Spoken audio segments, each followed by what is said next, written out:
লেজুর ভিত্তিক ছাত্র রাজনীতি তা আমরা তো এখনো লেজুর ভিত্তিক ছাত্র রাজনীতি চাই না যে ছাত্র শিবিরকে মাদার পার্টির পারপাস সার্ভ করে না মাদার পার্টি আমরা শিবির সম্পূর্ণ স্বাধীনভাবে ইন্ডিপেন্ডেন্টলি সব কাজ করে আমরা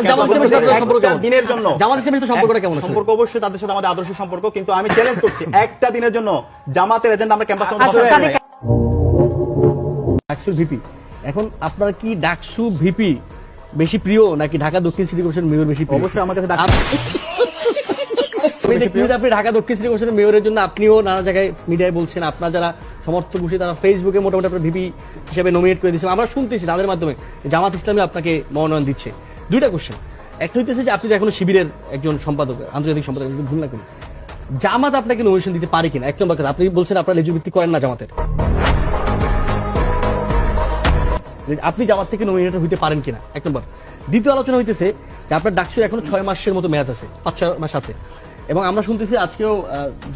এলজিডি মন্ত্রণালয়ের মন্ত্রী মির্জা ফখরুল ইসলাম বলছেন খুব দ্রুতই ইলেকশন হওয়া শুরু হবে। ইলেকশন শুরু হলে আপনার মেয়াদ থাকাকালীন সময় আপনি আবার ঢাকা দক্ষিণ সিটি কর্পোরেশন ইলেকশন কেমনি করবেন?